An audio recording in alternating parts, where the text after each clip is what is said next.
नमस्कार। नमस्कार। आज हम एक बहुत चर्चित मुद्दे पर बात करने वाले हैं। उत्तर प्रदेश की 69,000 सहायक शिक्षक भर्ती। हाँ, ये मामला तो काफी समय से चल रहा है। बिल्कुल। और इसमें जो आरक्षण का पेच फंसा है उस पर हम आज विस्तार से बात करेंगे। खासतौर पर वो 19,000 सीटों वाला विवाद है ना, जो सुप्रीम कोर्ट तक पहुंच गया है। हाँ, वही। और हमारी ये जो पूरी चर्चा है ये कुछ मीडिया रिपोर्ट्स और लेखों पर आधारित है, जिनमें इसी 69,000 शिक्षक भर्ती आरक्षण विवाद को कवर किया गया है। तो हमारा मकसद आज ये समझना है कि भाई अभी क्या स्थिति है, सुप्रीम कोर्ट में क्या चल रहा है, और सबसे जरूरी वो जो हजारों उम्मीदवार हैं उनकी चिंताएं क्या हैं। हाँ, उनका भविष्य जुड़ा है इससे। बिल्कुल। तो चलिए इस मामले की तह तक चलते हैं। ठीक है। और एक बात जो थोड़ी चौंकाने वाली है, पिछले करीब 1 साल में कहते हैं 23 बार सुनवाई की तारीखें लगीं। 23 बार? अच्छा। हाँ, लेकिन मामला आगे नहीं बढ़ा। और आरोप ये है उम्मीदवारों का कि सरकार की तरफ से कोर्ट में कोई वकील ही पेश नहीं हुआ। ये पहलू तो वाकई गौर करने वाला है। इसी पर बात करते हैं। तो शुरू करते हैं एकदम बेसिक से।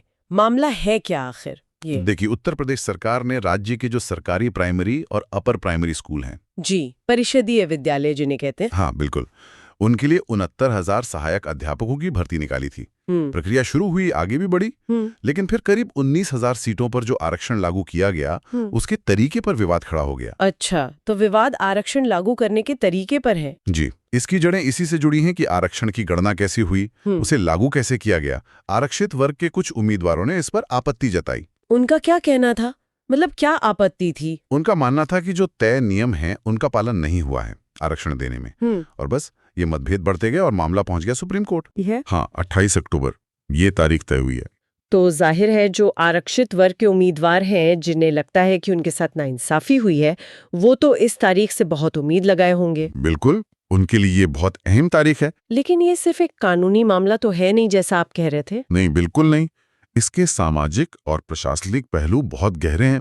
आप सोचिए, 69,000 शिक्षक, ये बहुत बड़ा नंबर है। हाँ, बहुत बड़ा। जब इतनी बड़ी भर्ती प्रक्रिया सालों साल खिंचती है और उसका एक बड़ा हिस्सा कानूनी लड़ाई में उलझ जाता है, तो असर कई लेवल पर होता है। जैसे? पहला तो सीधा असर उन हजारों उम्मीदवारों पर जो परीक्षा पास करके बैठे हैं, नियुक्ति का इंतजार कर रहे हैं। उनकी तो जिंदगी ही रुकी हुई है एक तरह से। बिल्कुल। और दूसरा, जो शायद और भी गंभीर है, वो असर पड़ता है प्रदेश की स्कूली शिक्षा व्यवस्था पर। अच्छा, कैसे कैसे होगी? और फिर जब विवाद जुड़ा हो आरक्षण जैसे संवेदनशील मुद्दे से, तो मामला और गंभीर हो जाता है।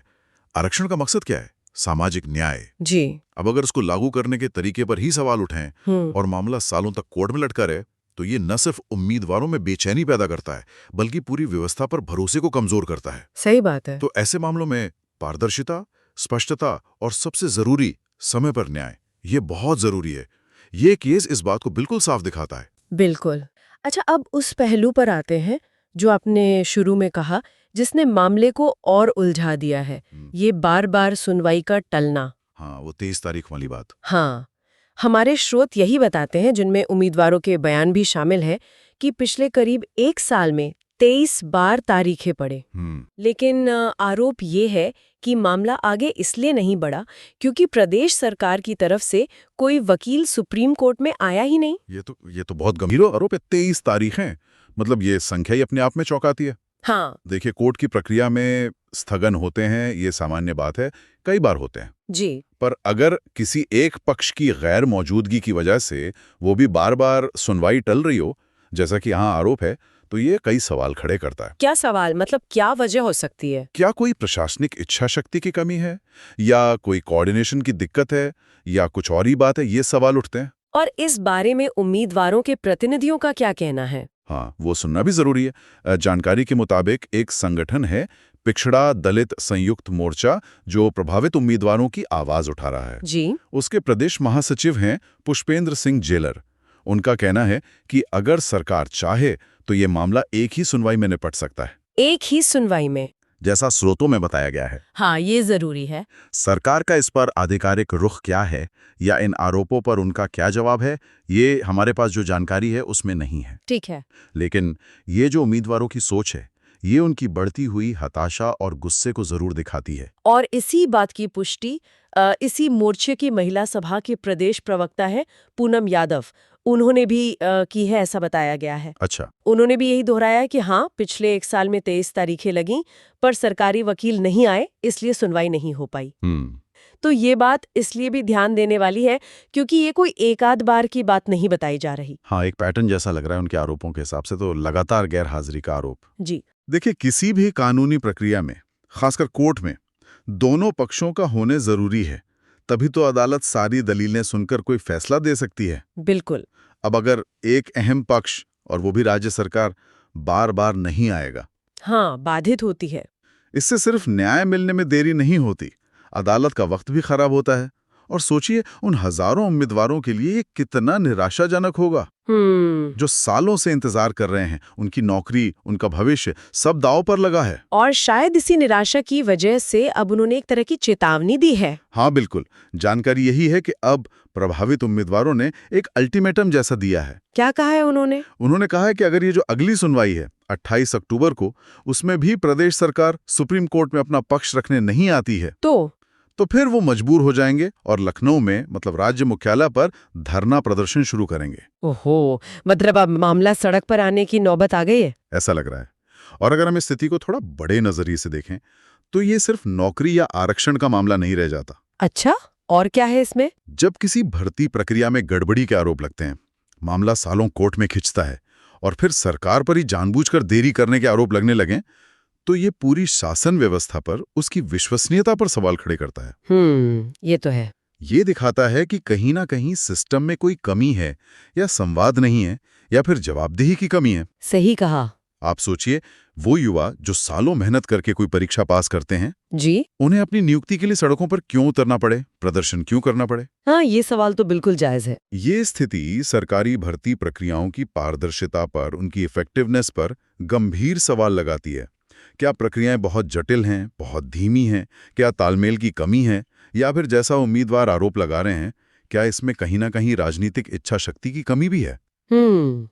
इन सवालों के जवाब मिलने चाहिए। जरूर मिलने चाहिए। और ऐसी स्थितियां जहां न्याय और नियुक्ति के लिए इतना लंबा इंतजार और इतनी अनिश्चितता हो, ये आम आदमी का व्यवस्था पर भरोसा कमजोर करती हैं। हाँ, बिल्कुल। खासकर तब जब मामला जुड़ा हो शिक्षा और रोजगार जैसे बुनियादी अधिकारों से। ये सिर्फ 19,000 सीटों का सवाल नहीं है। सही। ये उन लाखों परिवारों से जुड़ा है जिनके बच्चे इन स्कूलों में पढ़ते हैं या पढ़ेंगे, और उन हजारों युवाओं के भविष्य से जुड़ा है जो टीचर बनना चाहते हैं। अच्छा, एक सवाल मेरे मन में आ रहा है, क्या हमारे पास इस बात की कोई थोड़ी और जानकारी है कि ये जो 19,000 सीटों का विवाद है, इसमें आरक्षण की किस खास गड़बड़ी का आरोप लगाया जा रहा है? मतलब क्या ये ओवरलैपिंग का मसला है या कोटा तय करने का?